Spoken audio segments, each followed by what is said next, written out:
예수님께서 자신을 증언하는 두 번째 말씀입니다. 오늘은 세상의 빛이 되신 예수님에 대해서 같이 말씀을 나누려고 합니다. 먼저 오늘 성경 말씀, 저희가 읽었던 이 말씀을 다시 한번 간단하게 한번 다시 정리를 해본다면 이렇죠.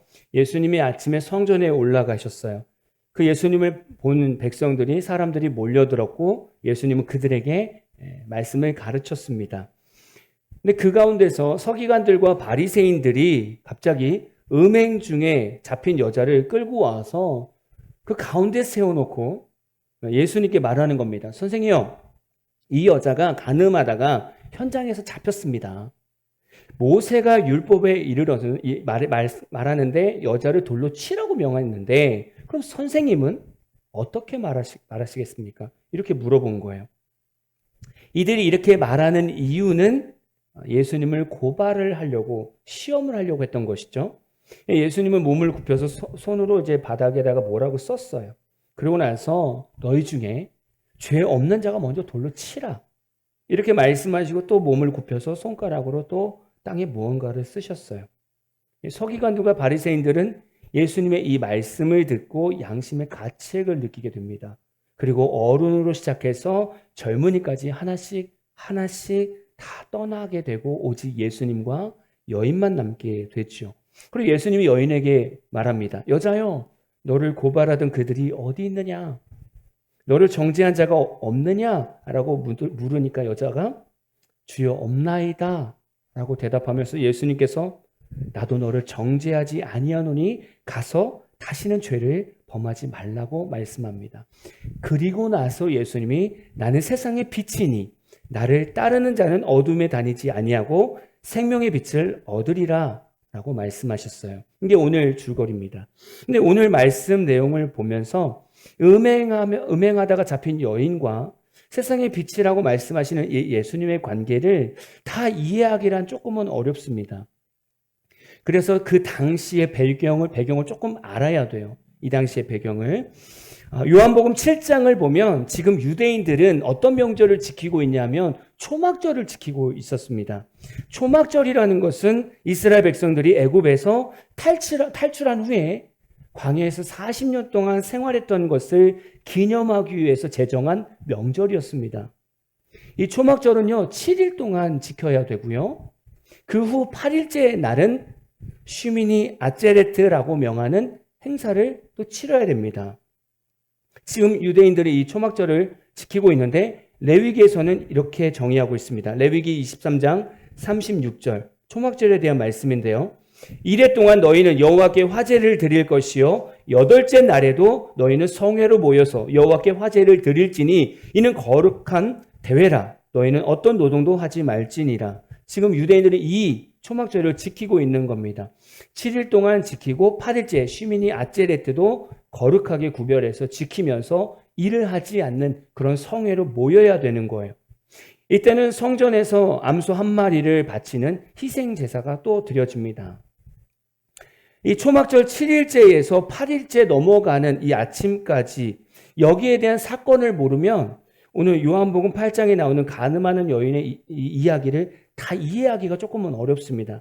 그래서 그 부분에 대해서 같이 설명을 하겠습니다. 호산나 라바라고 부르는 초막절 7일째 되는 날, 이 7일째 되는 날에 뭘 하냐면 번제단 주위를 7바퀴를 돌면서 호산나의 기도문이 드려집니다.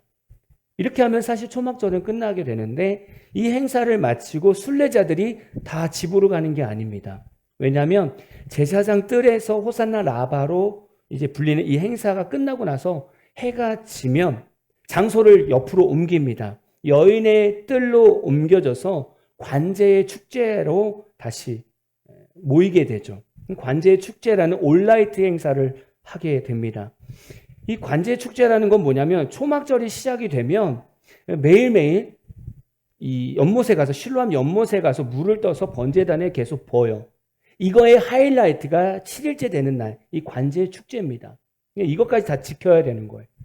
그날 밤에 또 어떤 축제가 있느냐? 빛의 조명이라는 축제가 또 있습니다.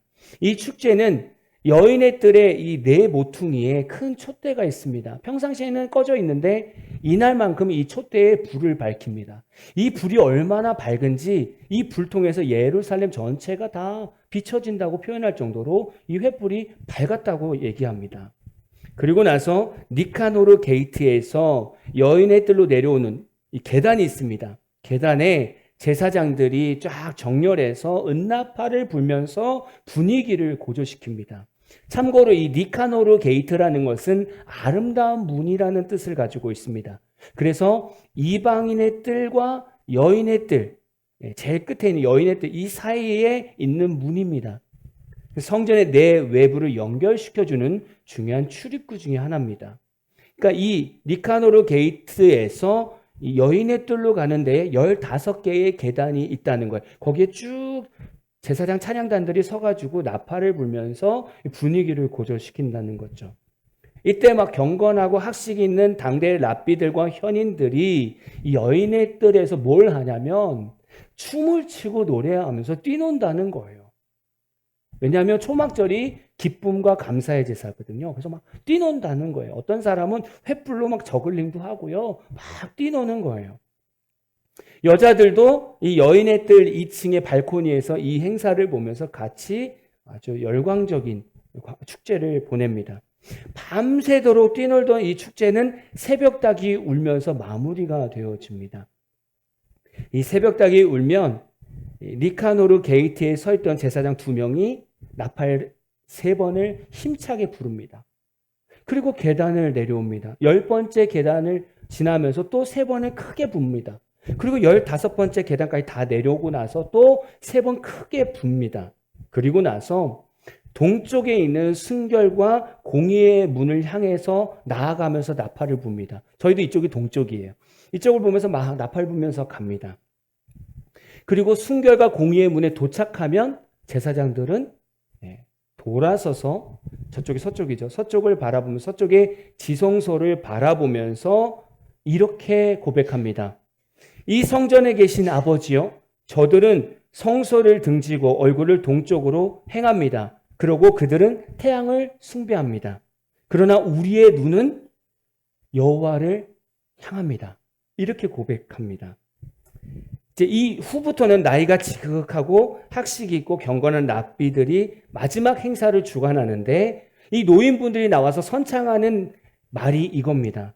죄를 사해 주시는 하나님께 대한 감사 찬양을 하는 거예요. 죄를 사해 주신 하나님께 찬양하는 거예요. 이게 마무리입니다. 이게.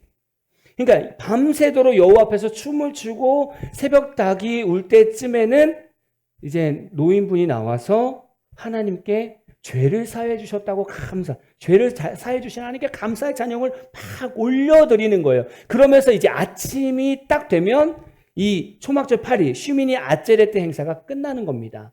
그 아침에 지금 2절, 오늘 말씀 2절, 아침, 예수님이 이 아침에 성전에 올라가신 거예요. 그러니까 이 바로 전에 어떤 행사가 있었던 거예요? 죄를 사해 주셔서 감사합니다라는 이 찬양이 울려 퍼지고 나서 행사가 막 끝난 거예요. 그때 예수님이 성전에 올라가신 거예요. 이 분위기를 한번 생각해 보시라는 거예요. 그때 서기관들과 바리새인들은 간음한 여인을 현장에서 잡아서 예수님 앞에 데리고 온 겁니다. 지금 앞에 초막절 7일에서 8일째 이 명절 가운데 이제 어떤 행사를 지냈는지 말씀을 드렸어요. 그렇다고 한다면 간음한 여인을 잡아온 서기관들과 바리새인들은 초막절 8일째 되는 시민이 아제레트 행사에 참여하지 않은 거예요. 밤새도록 뭐 한 거예요? 예수님을 올가멜 올무를 찾는데 혈안이 되어 있었던 거예요. 어떻게 하면 예수님을 시험할 수 있을까? 그걸 찾아다닌 거예요. 이 서기관들과 바리새인들에게는요, 평생 고통 가운데 살아갈 이 여인의 인생은 안중에도 없는 거예요. 그냥 예수님을 막 그냥 죽이고자 그냥 이런 정죄할 거리를 찾아다닌 겁니다. 서기관들과 바리새인들이 음행하다 현장에 잡힌 여인을 지금 데리고 와서 예수님께 탁 넣은 겁니다. 지금 앞에 지금 어떤 행사가 있었던지 이제 기억하신다면, 그러면서 그렇게 얘기했잖아요. 예수님 간음하다가 현장에서 잡혔어요. 모세 율법에는 돌로 쳐 죽이래요. 당신은 어떻게 하시겠습니까? 이렇게 했을 때 예수님께서 뭐라고 했냐면 너희 중에 죄 없는 자가 돌로 치라고 말씀하셨어요. 근데 평소 같았으면 누군가가 돌을 던졌을 거예요. 그리고 군중 심리 때문에 많은 사람들이 다 돌을 던져서 그 여인은 죽었을 거예요. 근데 이날은 달랐어요. 이날은 다른 날과 다릅니다. 왜냐하면 방금 앞에 뭐가 끝났어요? 이 시민이 아제레트라는 이 행사, 죄를 사해 주신 하나님께 찬양을 올려드렸단 말이에요. 그렇게 고백하고 나서 지금 이 사건이 벌어졌어요. 그래서 예수님이 죄 없는 자가 먼저 돌로 치라. 이렇게 고백을 하니 이 분위기가 싸해진 거예요. 완전히 엄숙해진 거예요. 그러면서 노인분들부터 얼굴이 붉어졌겠죠. 방금 본인이 선창하면서 죄를 사해 주신 하나님을 찬양했는데 지금 죄인이 앞에 있어요. 내가 죄를 용서받았다고 하나님을 찬양했는데 지금 정죄해야 되는 상황이 벌어졌어. 그러니까 이제 노인부터 이제 얼굴이 막 붉어지면서 창피하면서 아무도 돌을 던질 수가 없었던 거예요. 그러면서 하나둘씩 다 떠나게 된 겁니다. 그리고 나서 예수님이 그 뜰, 횃불이 밝게 켜졌던 그 뜰에서 예수님은 뭐라고 하냐면 내가 세상의 빛이다 라고 말씀하신 거예요. 그러니까 사람들이 이해하기 쉬웠던 거예요. 왜냐하면 바로 전밤에 불이 꺼져 있던 횃불에 불을 켜놓고 환하게 밝히고 나서 거기서 기쁘게 찬양하면서 죄 용서하신 하나님을 찬양했으니 이 모든 것이 다 이해가 되는 거예요. 내가 세상의 빛이다 라고 말했던 이 상황이 유대인들은 다 이해가 되는 거예요. 저는 이 오늘 말씀을 한 주 동안 계속 묵상하게 됐습니다. 왜냐하면 선악을 알고 정죄하고 판단하는 서기관들과 바리새인들의 이 율법적인 정죄도 사람의 죄를 드러냅니다. 그것도 사람의 죄를 깨닫게 하죠. 또한 예수님께서도 자신이 세상의 빛이라고 말씀하시는 것도 죄된 우리의 모습을 다 드러내시는 분입니다. 결국 공통적인 거는 죄를 드러낸다는 거예요. 둘 다 사람의 죄를 드러내는데 그럼 우리는 여기서 세상의 빛이 되신 예수님은 사람과 무엇이 다를까? 똑같이 죄를 드러내는데 그럼 예수님은 어떤 사역을 하실까라는 것을 묵상하게 됐어요. 먼저 인간의 정죄를 한번 볼까요? 사람의 정죄는 죄를 드러내지만 죄를 끊게 하는 것이 아니라 수치심만 갖게 합니다. 그게 사람의 정죄예요. 당시 유대 종교 지도자들은 자신의 의로움을 과시하고 자신의 권한을 나타내기 위해서 다른 사람을 정죄하고 벌을 내리는 일에 아주 많이 치중했다는 거예요. 왜냐하면 그게 자신의 권한이라고 생각했어요. 자기가 거룩하니까 그렇게 정죄해야 된다고 생각했어요. 그래서 서기관들과 바리새인들은 간음한 여인을 잡아왔고 그가 무슨 죄를 졌는지 너무나 잘 알고 있고 어떻게 징계를 해야 되는지도 너무나 잘 알고 있는 거예요. 이것이 자신들의 의로움을 과시하는 것이고 자신의 권한이라고 생각했어요. 이게 사람들의 권한이라고 생각했어요. 남들을 정죄하고 판단하는 것이 자신들의 권한이라고 생각했어요. 그러나 사람들이 선과 악을 판단하는 순간 그 안에서는 죄를 이기는 힘이 생기는 것이 아니라 영혼을 죽이는 일이 생기게 됩니다. 그러니까 사람의 정죄는 그 사람을 살리는 것이 아니라 죽인다는 거예요. 여러분 생각해 보십시오. 지금 서기관들과 바리새인들이 이 간음한 여인을 데리고 왔습니다. 그리고 많은 사람들 앞에서 수치심을 줍니다. 간음했다고, 현장에서 잡혔다고 지금 모든 사람들 앞에서 지금 정죄를 했습니다. 이제는 길거리에 나설 수 없는 최악의 수치를 여인에게 안겨준 거예요. 이 여인이 길거리에 돌아다닐 수 있겠습니까? 이렇게 정죄를 받았는데 그렇다면 이 여인에게 하나님은 어떤 분으로 남을까요?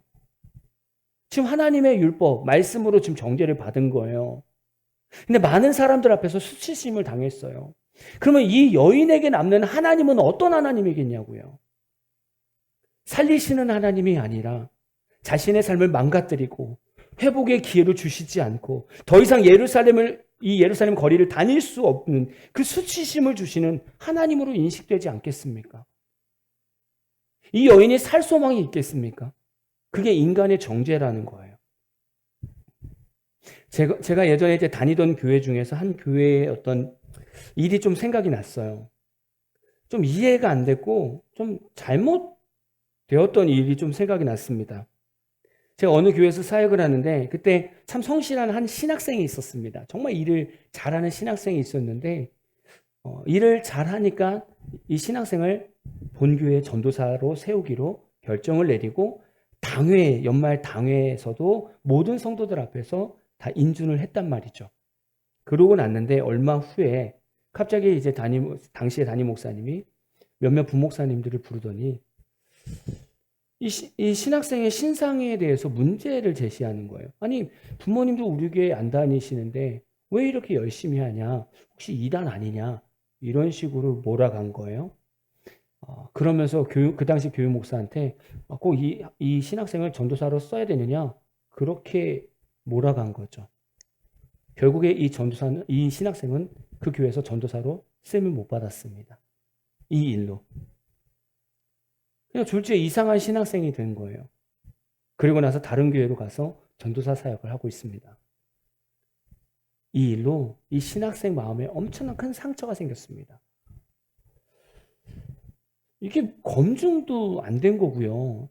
심증도 사실 만들어서 지금 그렇게 하는 거예요. 아무것도 없는데 그냥 본인 개인의 마음으로 그렇게 처리해 버린 거예요. 저는 지금 그 사건과 음행하다 현장에 잡힌 여인을 예수님 앞에 놔두고 지금 정죄하고 있는 이 서기관과 바리새인들의 모습이 보여요. 같이 오버랩이 되는 거예요. 사람의 정죄는 상대방의 죄를 드러낼 수 있습니다. 또한 잘못하지도 않은 것도 죄인으로 몰아갈 수 있는 게 사람의 정죄입니다. 그래서 사람의 정죄는 무서운 거예요. 이 정죄를 받으면 사람은 죄를 끊는 것이 아닙니다. 사람이 죄를 끊고 빛으로 가는 것이 아니라 이렇게 정죄를 받으면 사람은 계속 나락으로 떨어질 수밖에 없어요. 근데 이게 사람 사이에서 최선의 선과 악을 구별하는 삶입니다. 인간은 이것밖에 못한다는 거예요. 그냥 뭘 잘못했는지 계속 이것밖에 못한다는 거예요. 그 정죄를 받으면 결국 우리에게 남는 건 상처밖에 없다. 그렇다면 예수님은 우리 인간과 무엇이 다를까? 똑같이 죄를 드러내시는데 무엇이 다를까? 첫 번째, 죄인된 한 영혼을 한 인격체로 존중한다는 거예요. 예수님은 10절에서 가늠한 여인에게 여자여 라고 부르게 됩니다. 이 여자여라는 헬라어는 귀나이라는 말인데 장성한 여인, 조금 더 다른 뜻으로 보면 특히 아내, 과부, 신부로 나타낼 때 이 단어를 씁니다. 이 단어를 볼 때 이 가늠한 여인은 결혼한 여자였던 걸로 보입니다. 이 귀나이는요, 경멸적인 의미가 전혀 포함되지 않은 오히려 부드럽게 정감이 있는 단어입니다. 예수님께서는 자신의 어머니 모친 마리아도 여자여 할 때 이 단어를 썼고요. 수가성에서 사마리아 여인을 만났을 때도 이 단어, 여자여, 이 단어를 썼단 말이에요.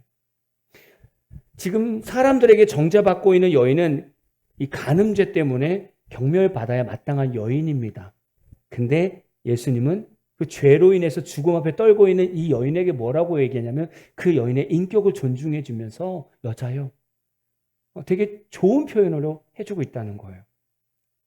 그리고 목숨을 잃는데 막 그 두려움과 수치심에 휩싸이는 여자에게 예수님은 뭐라고 하냐면 정죄라는 단어를 사용하시면서 여자의 관심이 이 목숨을 잃는 이 위기와 수치심에 있는 것이 아니라 이 자신의 죄에 대해서 직시할 수 있도록 계속 말씀하시는 거예요. 너가 죄에 있다는 거예요. 죽음을 두려워하지 말고 너가 지금 죄 가운데 있다는 거예요. 그거 먼저 바라봐야 돼. 이렇게 존중해 주시는 거예요. 이 단어를 보면서 저는 빛 대신 예수님은 우리 스스로가 죄를 돌아보면서 회개함으로써 자기 성찰을 통해서 다시 주님께 돌아올 수 있는 기회와 용기를 주고 싶은 거예요. 그게 빛이 되시는 예수님인 거예요.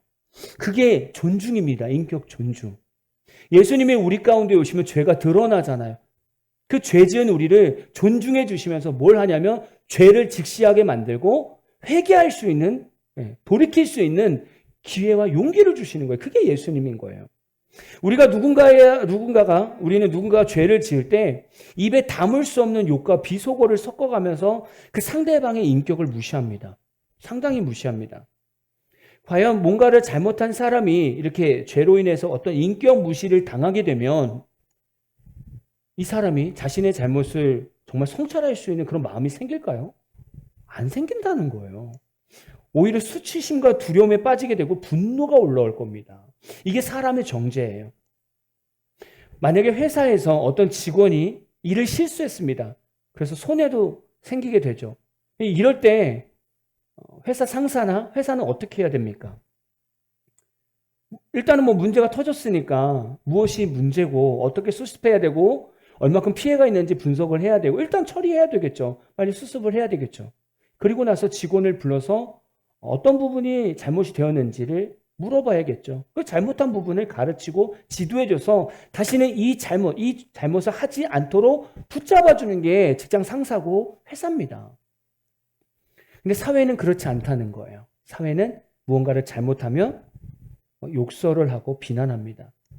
그래서 이런 실수하면 사람들이 막 뒤에서 야, 저 친구가 지방대에 나와서 그런 실수하는 것 같아.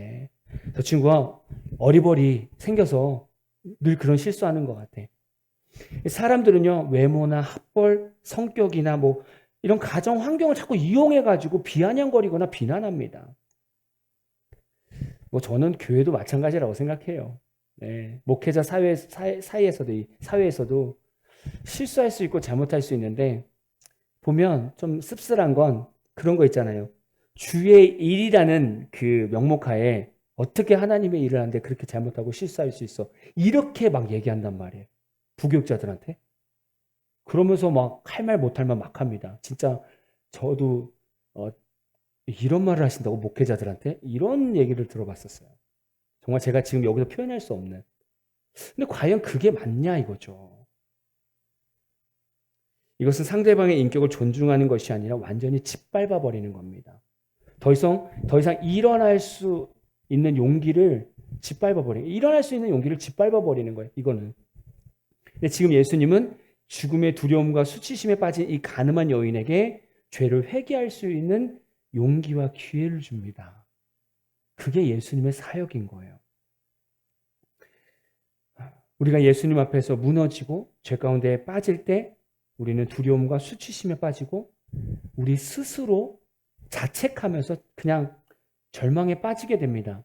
제가 여러 청년들과 상담하면서 많은 걸 느끼게 되는데 그 중에 하나가 사역하다가 봉사하다가 살다 보면 죄를 지을 수 있잖아요. 근데 이 친구들이 이제 마음이 힘든 이유는 뭐냐면 출구가 없어요. 뭔가 잘못하고 죄 가운데 빠졌을 때 거기서 어떻게 빠져나와야 되는지 몰라요. 왜냐하면 그렇게 빠져나오려고 노력하기 이전에 이미 사람들한테 정죄를 받더라는 거예요. 사람들한테. 제가 주중에 한 날 동시에 2명의 청년을 신방했습니다. 신방이가 한 3시간 지난 것 같아요. 전화로. 그 청년 중에 한 사람은 이런 정죄를 받았습니다. 그 청년의 이 부모님과 그 친척들이 다 한 교회 다니세요. 얼마나 신앙이 열정적인지 몰라요.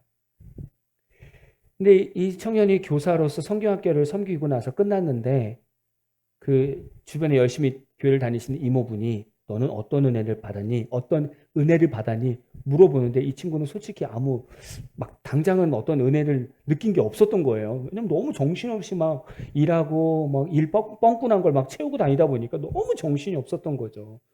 그냥 아무것도 없는 것 같다고. 그랬더니 너가 기도로 준비 안 해서 그렇다. 네가 새벽에 안 나가서 그렇다. 막 제대로 네가 수련에 성경학교 예배를 집중하지 못해서 그렇다. 막 그냥 이런 정죄를 다 받은 거예요. 그래서 애가 마음에 너덜너덜돼서 전화가 왔어요. 너무 마음이 아프죠. 근데 그때 이제 전화가 와서 기도하면서 이 친구의 얘기를 들으면서 주님 뭐라고 얘기할까요? 그랬는데 주님께서 이 청년에게 뭐라고 얘기하냐면 너 참 수고했다. 내 일 하느라고 참 수고했다. 그 말을 제 마음에 감동 주시더라고요. 그래서 전달해 줬어요. 그러면서 그 친구에게 뭐라고 얘기했냐면 지금부터 너는 이제 은혜를 묵상할 시간이다. 앞에는 정신없이 주의 일을 했으니까 이제 네가 네가 쓰임받은 그 시간들을 생각하면서 거기 예수님이 세워져 있다면 너한테 뭐라고 했을까? 그리고 그렇게 힘든 일에 너를 불러서 썼으니 얼마나 감격이니? 그럼 너는 이때부터 예수님과 한번 묵상했으면 좋겠다. 네가 쓰임받은 그 시간들을 생각하면서.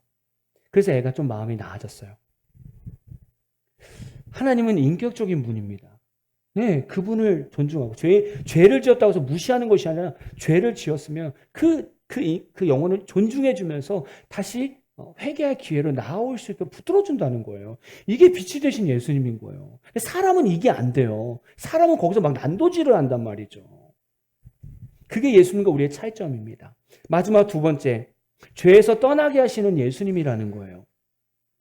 율법주의자들은 죄인들을 찾아내어 벌을 하는, 이 벌을 내리는 것이 자신의 임무라고 생각해요. 근데 예수님은 잃어버린 자들을 다시 찾아서 구원하는 것을 지상 과제로 생각합니다. 죄의 삭은 사막이라고 말하죠. 그러니까 죄의 문제를 해결받지 못한 모든 사람들은 반드시 멸망하게 되어 있습니다. 그렇죠? 이것을 뭐라고 얘기하냐면 하나님의 결정적 의지라고 얘기합니다. 전문적인 용어로 하나님의 결정적 의지. 그러니까 죄가 해결되지 않은 사람 모든 사람은 멸망한다. 이게 하나님의 큰 의지입니다. 그런데 그 하나님 안에는 다른 의지가 또 있습니다. 그건 뭐냐면 모든 사람들이 회개하고 구원을 얻는 거예요. 그래서 디모데전서 2장 4절 말씀 한번 읽어볼까요? 같이 읽어봅시다. 디모데전서 2장 4절입니다. 시작. 하나님은 모든 사람이 구원을 받으며 진리를 아는 데에 이르기를 원하시느니라. 아멘이죠. 베드로후서 3장 9절입니다.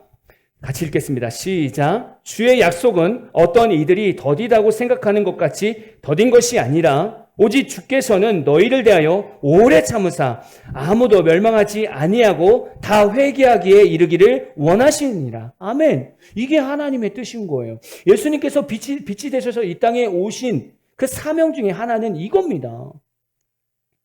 하나님은 우리가 죄를 지을 때까지 기다렸다가 죄를 지으면 아싸 너 죄 지었다, 너 정죄, 너 죄인이야. 그리고 이렇게 멸망시키시는 하나님이 아니라는 거예요. 우리가 믿는 하나님은 우리가 죄를 지었어? 그럼 참으시는 거예요. 너 왜 그랬어? 오래 참으시는 거예요.